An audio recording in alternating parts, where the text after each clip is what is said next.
We prepare for this, but Wow.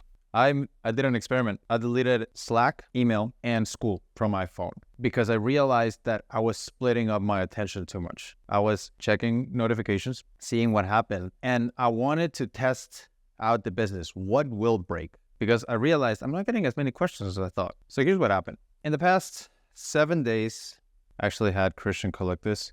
In 14 days, I got 40 client questions. 14 days, 40 client questions. In 7 days, I got 21 questions, 3 questions a day. And often what would happen is I would go to the gym. Maybe I'll take 4 hours on everything. Not 4 hours at the gym, but it's just like walking there, resting, going back. And I did this today. 1 message from a client. Things didn't break. So it felt kind of guilty. Have you ever felt this? As in like, why am I not struggling? What is going on? Has it happened to you? That's happened to me now. I'm like, whenever something's going well, maybe we're mentally ill. Whenever something's going well, I'm like, something's too good. Something's going to break. But, that's not necessarily the truth. I'm actually curious about that because I have a severe problem with I had to turn off Slack notifications like 6 months ago. I turned off the push notification, but what I did is I left on the banner notification. So if I pull down the top of my phone, if I want to actively check, I can see them quickly, but they don't ding and they don't show up on my lock screen. So that was like my middle ground. But I'm like, my problem is I've like prided myself, especially when I was a solo guy, on like getting back to people immediately. I'm sure that's what we all do, right? When we're first starting, because we want to have such an amazing customer experience. So we give people literally access to being like inside of us, which is extremely unhealthy, but Pause. I'm actually curious. Do you know how far apart each question was on average? Was it like every 3 hours? Were they all in the morning? I'm curious. Oh, mostly in the afternoons because that's just when America wakes up. So I guess American mornings. So you could totally optimize it for checking it at a certain time where you'll get to most messages within like a few hours, even though you're only checking for like 10 minutes a day. I just rather batch it, man. Have you read The Power of Full Engagement? No, I don't fucking read. Said by a writer. I literally only read tweets and listen to audiobooks and podcasts. I can't fucking read. I'm illiterate. Well, there you go. Well, I read 2 chapters of The Power of Full Engagement because, I also cannot read. But in there I found, it's a 200-page book to essentially tell you when you're playing, play, when you're working, work, when you're resting, rest. And I realized, dude, like the attention I was spending in responding to one message was kind of the same energy I was spending by just batch checking those messages. So I just kind of batch check them twice a day, morning, evenings, and I can get done. Because what I realized, dude, maybe this happens to you, I'd respond to the client within 24 minutes, but they would respond to me within 24 hours. Yeah. But I just had that kind of like pressure of I have to respond fast because speed is value. But maybe they're just taking their time and then like they understand, hey, this guy's not a machine. It is okay. And I felt so guilty because I thought I was failing them. My good friend Jeremy said when clients need something and it's like they need you immediately, like they need you right now, when you need something, it's crickets. It's crickets when you need something. Yeah. So it's totally true. I guess that's the part of being on the service/info industry. Yeah. Well, there you go. Anyways, for anybody who wants to make the change, you could probably increase the response time you have with your clients and nothing will happen because it is in your head. Like literally nothing will happen. So just a quick experiment if you wanted to try it. Do you use the school DMs notification, or do you use the school DMs at all, or do you use strictly Slack DMs? I use strictly Slack DMs. I have my DMs in school turned off. Why? Because it is a different offer. You can turn them off? You can. I see. Yeah, because I've had clients who are coaches run into the issue where, especially, you know, how it starts, like when you start, you really give a lot of access to yourself on average. And then as you scale up and like, for example, and you figure out better systems and you have really good info, you don't have to give as much access. But what happens is they give people too much access because of the DMs feature on school being so private. And it's not like Slack where you have like a long forum of messages where you could just like find stuff. You know what I mean? So you're going to love this shit. That's interesting. Look, I sent you something on Telegram. Let's see it. See, I told you I needed my phone. Yeah, there you go. So buy another phone, bro. This is why I have my DMs closed. And getting people a lot of DMs was actually quite annoying. It switched when I did this.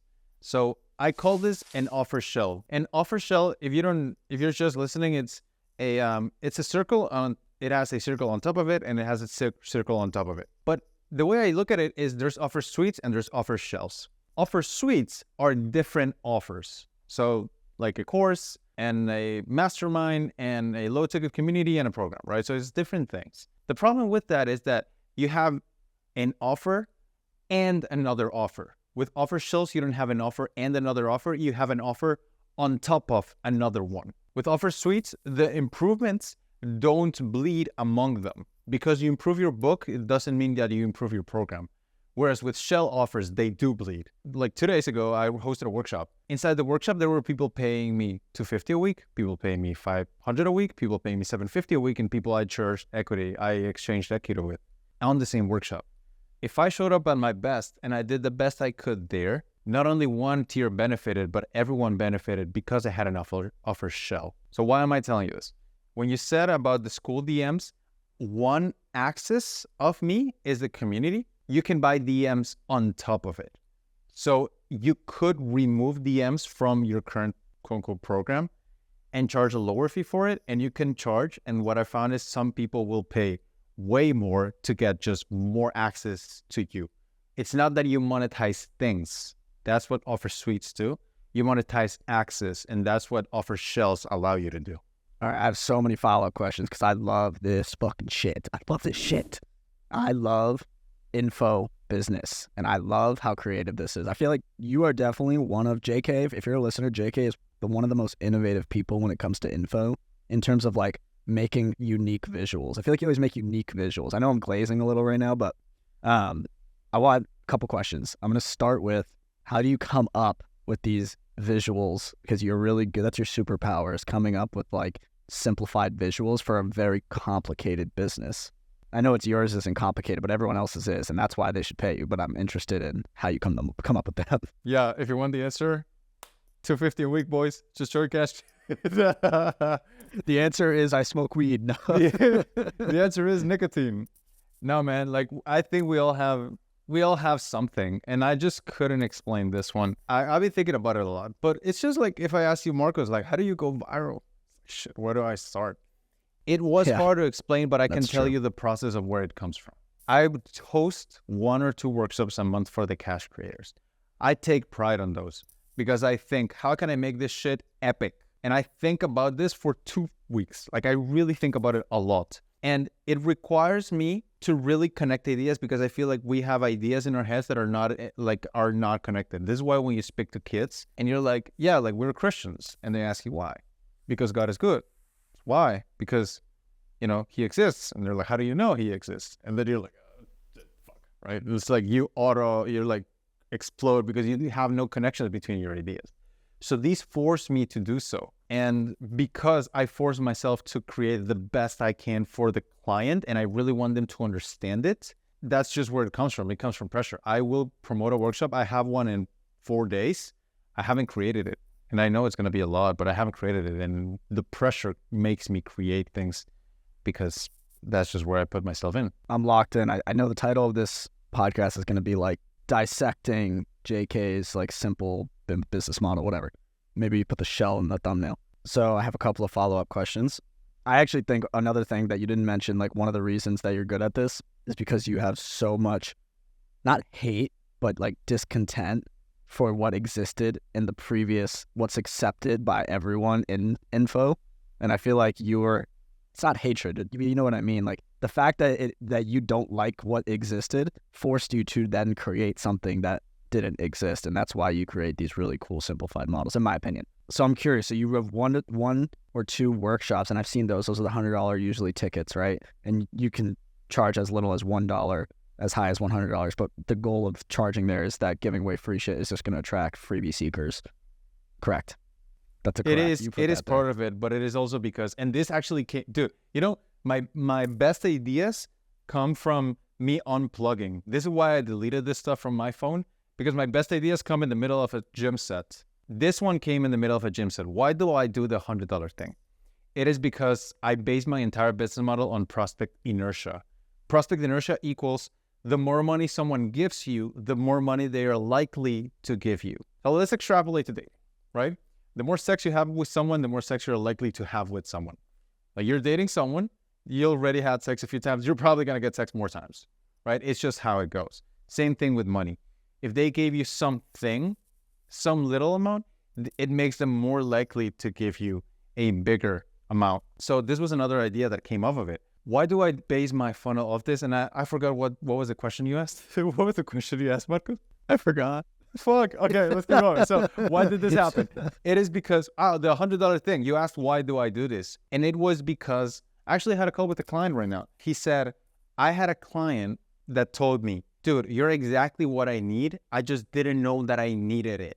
But it happened to me when I saw you do your work. Often we ask people to pay us without having them seen our work. Whereas if we don't price the $1,000, $3,000, $5,000, $10,000 thing, and instead we charge $100 thing first, so they can see us in our zone of genius, it makes them vastly more different to buy. In my case, and I'm not shitting you with these numbers, it's 50 times more likely to buy. 80% of my clients bought a $100 thing before they became a client. Fucking nuts, dude. It's like 80% of people bought a small thing. All right, let's move up one into the shell. So we just pretty much talked out one off. So now in weekly access, this is your school portal, yes? Correct. It's portal And plus community plus Slack. calls. Community is also Slack? It's not Slack. Not Slack. I mean, sorry, school. I meant school. It's cool, yeah. Gotcha, and calls, and that's your... Do you use the calendar feature in school and everything? Yeah, quite helpful. Beautiful. I might buy access just to funnel hack you now. And then, okay, go ahead. What were you going to say? I was going to say we're full. Fuck. Fuck. Well, I'm literally flying to Poland next month, so I will literally see it. Fuck you. I'm going to physically hack you. You send me a voice. Oh, well, now you're training jiu-jitsu, man, and you might not be that far off. You know, I'm maybe. a 0-stripe white belt. You better watch out. Oh, yeah, there you go. I think I'm a 2-stripe white belt, but I stopped, so... I also have no idea how the stripe system works because I feel like I'm better than a 0-stripe, but whatever. I'll yell at my professor one of these days. Okay, so weekly access. And how are you liking? Because I've seen I actually had a competitor. Have you heard of WAP? WAP? No. WAP. It's not a school competitor. They're trying to do something different, but Is it not a Nicki Minaj song? that's technically WAP. It's wet ass pussy. Okay. All right. So more access. All you do is add calls. There's that one-on-ones. Those are one-on-ones. And that's like as needed, or No, those are just the initial ones because clients need the most attention. The attention a client requires is inversely proportional to how much time they've spent with you. So I they've see. spent It a says- little time. sorry, I see. It's not weekly pricing for that layer. Okay. Yeah. So let's go over each tier. So you see the brown? That is portal, Mhm. community, and calls. I see. Weekly. It does include a one-on-one call. However, I have found that one of the easiest ways to raise LTV is this. We ask people who haven't given us money to give us money every day. Yet we forget to ask people who have given us money if they want to give us more. So often I will sell 1, 2, 5,000 packages of calls, like dollar packages of calls, just by asking the current community, guys, would you like calls? And people are like, yes. We just don't ask that question. I see it as horizontal and as vertical prospect inertia. Horizontal prospect inertia is getting people to buy and become a client first time. It's lead to customer to client. Vertical see. prospect inertia is ascending people through the offer shelf. So we never ask people if they would like to buy more of the thing they've already having. Just by having that, you would increase LTV if you could do that now. I see. And then the final tier would be the Slack access, the most access, the second to final tier. Yeah, that would be the most access, which it is invite only. I actually had a really good, you'll like this. I had a call with, we're getting real deep. I had a call with a prospect who is now a client, former Tweets and Clients member from like years ago. I'm not going to dox, but he said that he was so fascinated by the Tweets and Clients, the old program and the way you've run it, and you still technically run it this way. He said it was like the best experience he's ever had in coaching. So I thought that would be nice for you to hear. I was a coach back then, so I'm going to take some credit. He said it was the best experience he's ever had in coaching, and he actually modeled his whole thing off of it. You know, I'm going to say thanks, and I'm also going to say thanks to Ryan, because he joined when I was a partner with him. That guy, one thing that's fucking underrated on this business, man, it's emotional intelligence. It is not getting rattled when a client asks for a refund, when a client churns, when somebody's a pain, when something. Oh, I remember. You can shoot anything at him. It's like Neo, bro. Doesn't affect him. He knows exactly what to do. Those systems that you're mentioning at that time, those were all Ryan Booth. So at Ryan Booth Ops, so shout out, Yeah, great 100%. guy. He was my business partner. We're split up now because of the cash beta model. I could do it now in a different direction. But hey, you want systems? That's your guy. Yeah, honestly, I mean, Streets of Client, same thing. I mean, when I was in it, I went literally 3 to 30K a month in like 90 days. I scaled so fast from that. I feel like you gave me one referral. I always tell the story. I was like a little lucky, but like the referral that you gave me back then helped me discover my target market. And then like it compounded so much. So it definitely was like a little bit of luck involved and timing, but ultimately like I still use those systems, by the way, that we built back then. Like I don't use Airtable anymore though. Fuck Airtable. I'm on Notion now. No, dude, I stopped doing Airtable. I do Forge now. Yeah. Oh, yeah. You're really deep. But yeah, and then the last tier is partnerships, just to put a bow on that thing, which is the I think last is tier very cool. is By the way, 10% of. I got one guy on that only. I don't know if he's comfortable with me saying it, but 10%. I'm not gonna say who, but it's 10% profits plus 10% on sale. So free That's consulting, awesome. coaching. I do some done for you stuff. Let's do a practical question. How do you structure that via a contract, or is it like how do you do it? Yeah, it's like a panda duck thing, but it's more like a handshake. Yeah. We understand how this thing goes. Yeah. Because one of the things that this is the best thing about this podcast is that we always talk practical, and I feel like most podcasts don't talk practical. But like when I was coming up, don't you feel like no one was talking about like the practical, like what contract software do I use? Like nobody talks about that shit, bro. Nobody. So I feel like those are like, I like asking those questions because no one ever talks about them, and it's very annoying in my opinion. Do you want to talk about our tech stack? What's your tech stack? So my tech stack is the Google Suite, of course. Of course. I moved everything to Notion. So Notion houses my CRMs, both sales CRM and current clients, project management. Everything is on Notion. Literally everything, swipe files, all Notion. And then we have SOP library, but that's still Google Suite. And then going ahead from that, Hype Fury, RIP, Loom. I use Bonsai for contracts. I don't know if that's a hot take, but like I just use Bonsai because they're free. I use Read AI. I don't use like Autopilot or anything like that. I use Read AI for my calls, Webflow for my website, and then I just use Twitter and Slack. I will say I don't even use email anymore. This is my hot take. I don't have an email list. It's not a hot take. It's actually sad that I don't have an email list at this point. It's like, I'm a joke. It's coming eventually. What's Sam gonna say that you didn't mention school? Okay, so let's talk about school. I don't personally use school. Actually, now if you go to, I won't dox the link, but I have a very cool OG school domain that is actually going to be my internal training, where it's more like, this is one thing Ryan taught me. We're going to be giving him a lot of free promo, but one thing he taught me is the difference between an SOP and a training.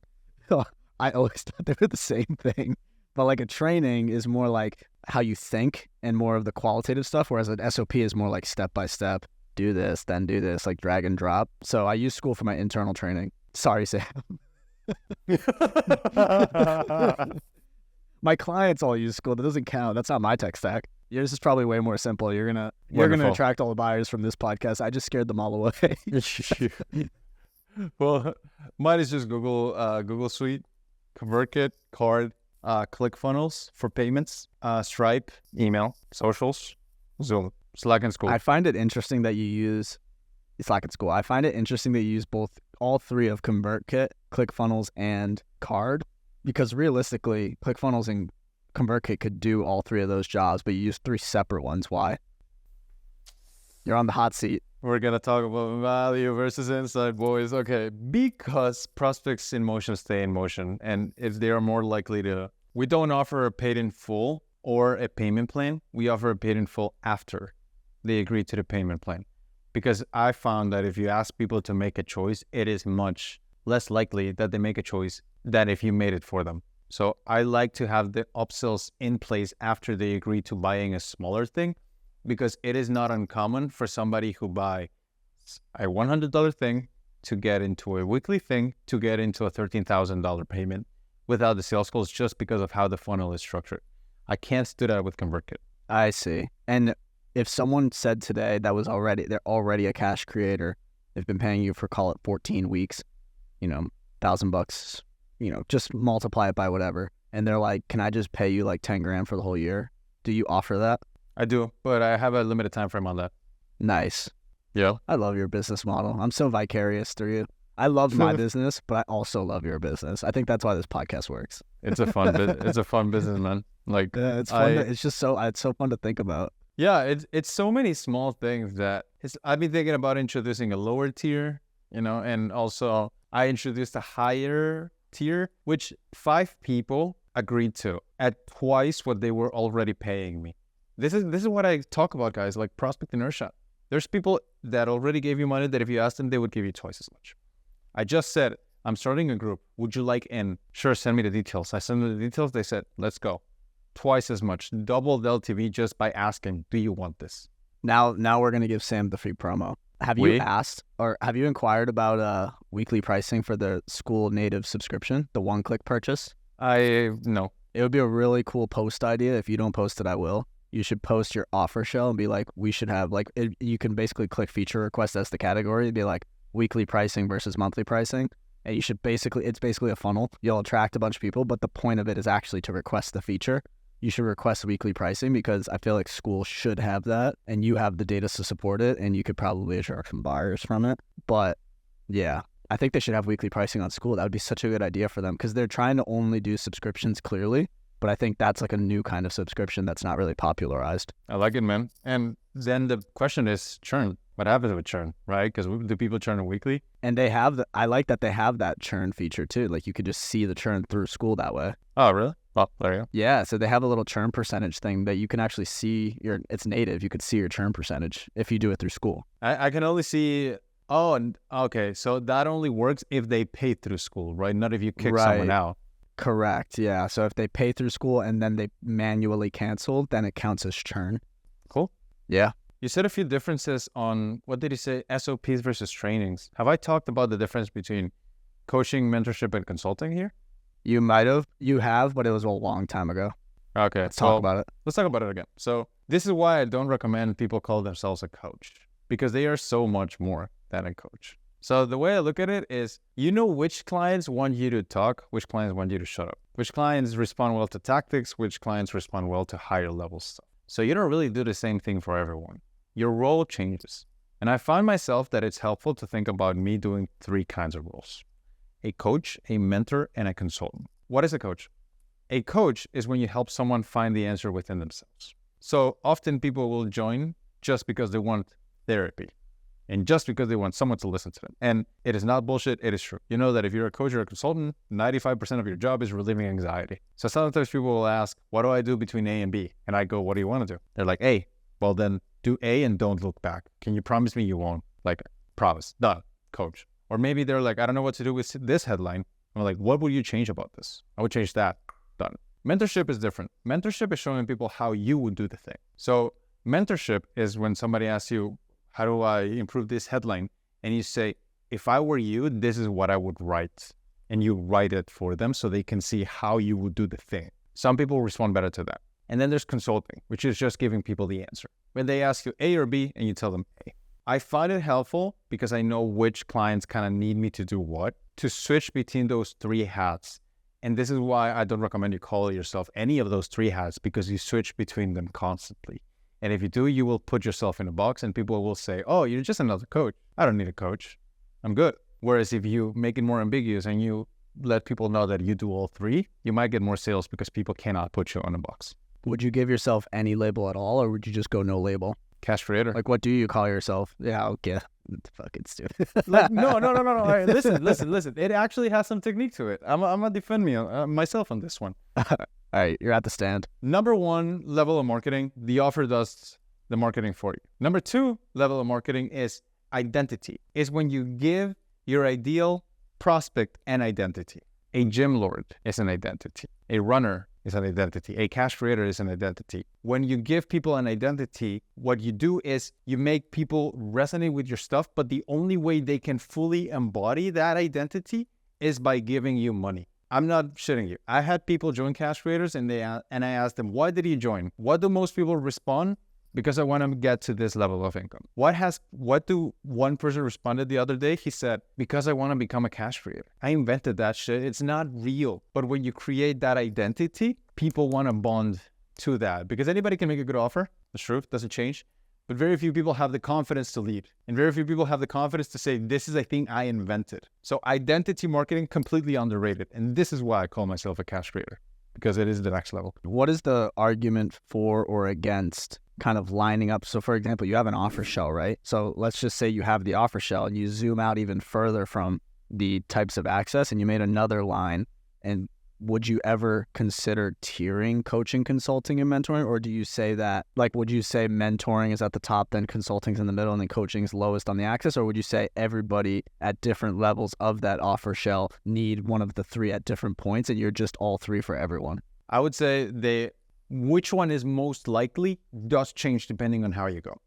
At the lowest level, the most likely you are to do is coaching because it just requires less time from you. Then it is consulting because you can just tell people the answer. And at that point, usually people who can pay you more, all they want is speed. So you can just give them the answer by consulting. Higher level, it is mentorship. There has been some situations in which I write copy for my clients and I do it for them or my partner because it's just easier in that situation. So it does change, yes. But you do all three depending on the situation. But the most likely one does change from bottom level, coaching, then consulting, then mentorship. Right. And you're also incentivized at the highest level to be a hardcore mentor. Like, for example, this is how you should write copy because you have skin in the game. I like it. Right. And it's also they trust you more, dude. Like when people pay you more, what they want is just to message you once a week so you can tell them yes or no. Being real. Yeah. I feel like I've inadvertently done what you're saying. Whenever I talk with like educators, I've added that to my thing, and it's always the last one. And I say educators and education because I feel like a lot of coaches, course creators, consultants, etc., they like to feel like they're an educator, right? It feels more sturdy. Whereas if you call them like a guru, they're like, it kind of makes them want to run away. So I feel like you're definitely right about that. I'm better than a guru. That's what they say. I educate people. You know what I mean? Right. Yeah. I'm an expert. Yeah. But like I was gonna ask you this. Sometimes I struggle with that. Should I coach? Like, should I call people consultants, coaches? Have you found what has been the label that you found that these kind of people resonate with? Because I would consider myself an educator. I educate, but I wouldn't call myself I'm an educator, you know? Like maybe it's just me. I found that the most all-encompassing thing I can say is saying that they own education companies and then just trying to put that out there, because at the very least, if someone says, do you own an education company?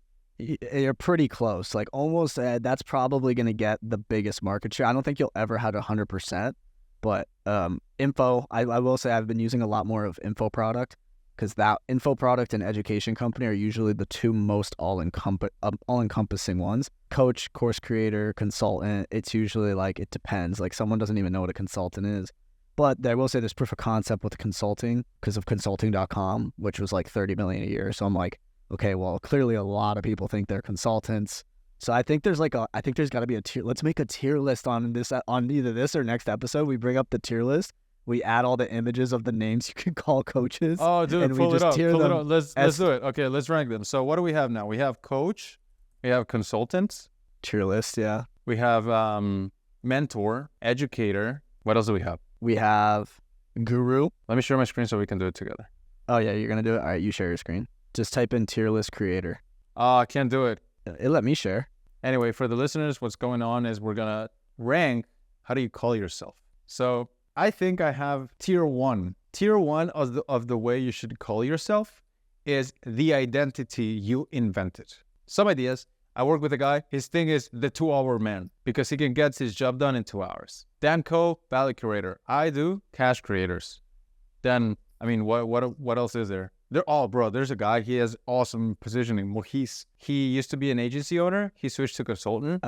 And because it has just better margins. And now he calls himself a hybrid consultant. So the way he calls himself is, I'm not a coach, I'm a hybrid consultant. Very elegant. I like it. So what's the first one that we're gonna rank? Identity. Identity. Yes. All right. So let's start with coach. All right. So I feel like coach. We'll each give our opinion. So I'll go first. I feel like a coach is just like bare minimum. It's like I think it's lukewarm. I feel like you can hit a lot of people, but you'll also miss a lot of people. Like I feel like a lot of high value people are like, I'm not a coach. I can provide coaching. So I'm gonna go B tier for coach. What do you think? I would go between B and C, just because there's a lot of people calling themselves coaches. All right, we'll go B tier on coach. Let's go B. What's next? Let's go with consultant. What do you think? I'm gonna go. All right, so I'm gonna go S tier, but only because one of the biggest info businesses in terms of like coaching coaches, it's probably one of the top 5 ever. So it's been so proven. It's literally the domain. So thanks to consulting.com, I'm gonna go S tier on consultants. I would go S or A. I think it has a little bit of a posh branding. Very solid. Yeah, very nice. I like it. All right, what's next? Mentor. Oh, That's got to be lower. Like it's got to be at the same level or lower than coach, in my opinion. yeah, I'm gonna go C tier, and the reason I put it lower than coach is because I just think mentor scares people. Like mentor feels so personal, right? It feels like very personal. Like you're my mentor. Like I feel like if you're someone's mentor, they have like your phone number. Like I will also say that when I was at my brokest, the one thing I said I wanted was I want someone to mentor me. yeah, and I'd also say mentor is not as scalable, right? Like so less people will call themselves that. It's more like personal. I'm gonna go C tier. Let's go. Educator. I think I have personal success with this, but I think it's a little bit newer. I think educator only exists because it's the antithesis or the opposite of guru.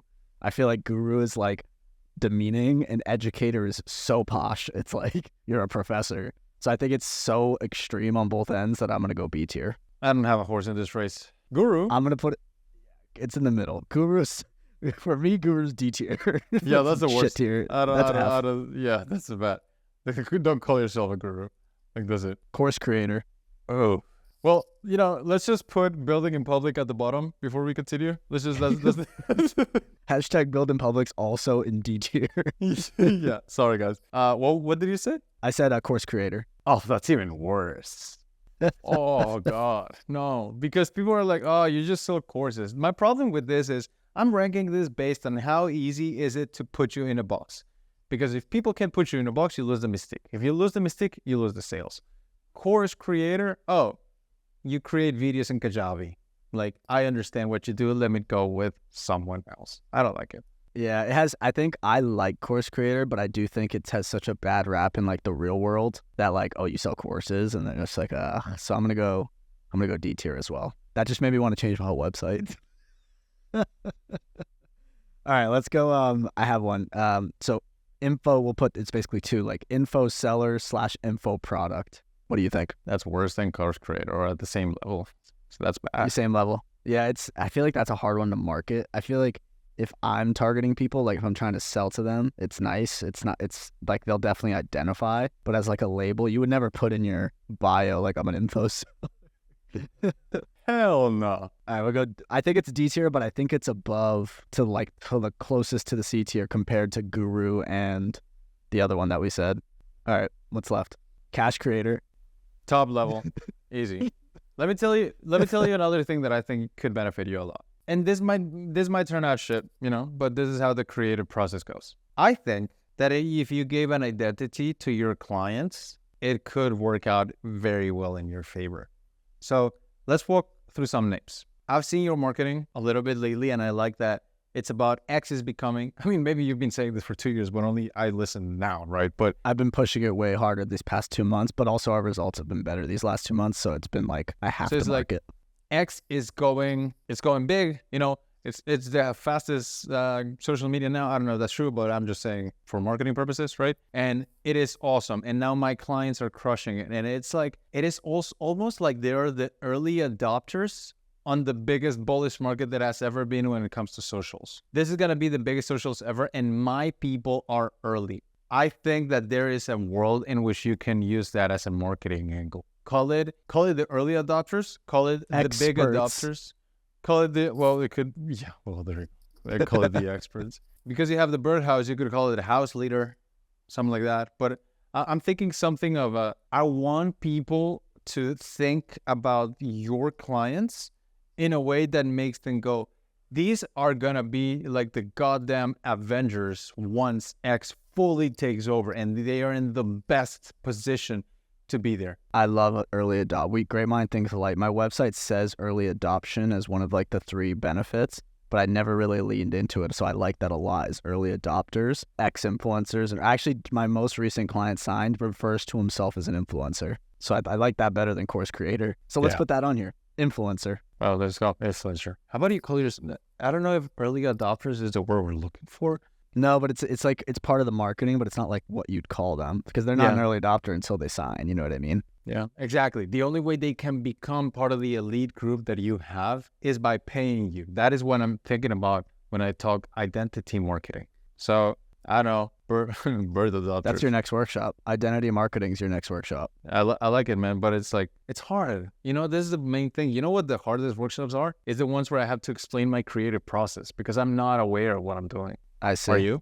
No, that's why I don't try to tell people what I do. I just sign them and show them the results beforehand. Pesto. Just do pesto, bro. We literally always say, like, the best clients are the ones that just let us cook. Like, let us cook. All right, I have a few more for this. So influencers is definitely one. I'm curious what you think for that. Better than course creators, so maybe C tier. I agree. I think C tier because it definitely doesn't attract. It's not as big a box, but it's definitely not like condescending. Like I wouldn't be mad if someone called me that. You know what I mean? I'd be a little bit like, but I wouldn't be like, whoa, don't call me It's a little guru, silly, bro. but it's not offensive. All right, so expert. Did we cover that already? No, we didn't. Expert. What do you think? I'm gonna go. I don't even know if we have one in this tier yet. I'm gonna go A tier because I think it's a lot more posh than everything else below it. I don't think it's as proven as like a consultant. But I think with expert is like you can call yourself an expert and other people can call you an expert. And if someone says you're an expert, you kind of flattered a little bit, right? So I feel like expert's solid. I ChatGPT this. What do you think of ChatGPT gave me connoisseur. I am Connoisseur. I am a Twitter connoisseur. No. I've put that on. I've tweeted that before. I've tweeted that. Yeah, I have. Connoisseurs. Well, how did it work? Probably shit because I didn't use it again. Oh, well, there you go. How about specialist? I like that. Interesting. That was my rank in the Army before I got out. Specialist. Funny enough, I had a client who I signed recently say, the reason we're going to sign with you is because you're a specialist and not someone who does, for example, all platforms like Instagram and TikTok, but because you're an ex-specialist and an expert, shout out expert, that's why we're going to sign with you. So I think that's actually not bad, but I think it's not proven. So I'm going to go C tier. Your turn. Dude, what if you call your client something like the ex-specialist? So like you're specializing on this new thing. Yeah. But the ex-specialist. Something along the lines of them being before their competition on X. Like all your competition's already on Instagram and TikTok crushing it. You'll be the first one that's on X. It is an early adopter, but there's a better word for it. Yeah, man. I wish I could give you one now, but anyway. What else did GPT say? It said instructor, teacher, tutor, not tutor, counselor, advisor. That's interesting. I'd put probably all of those at like C tier. None of them are D, like they made me want to throw up, but none of them are like proven out. You know what I mean? Yeah. Do you see how important it is to come up with the identity though? Like, do you see it? Yeah, I definitely do. Because people can't copy you if you are like that. There's only one cash creator. There's only one X specialist. There's only one ultimate. Are we good with this? Are we done? Yeah, I think with the. Yeah, I think that was actually really cool. I want that. That should be the thumbnail. It should be like a tier list with a bunch of stuff on it, and you could put like a bunch of consultants' faces on it. This was a good pod. We cover offer shells. We cover that kind of stuff. Is there anything else you want to cover? No. Funny enough, I was just Julia just had an in-person mastermind, and she had a guest speaker who is like a podcast guy, and he works with like a lot of big podcasters. And they said the best performing podcasts are like around 40, 45 minutes or less. Cut it short, bro. Goodbye, guys. Bye.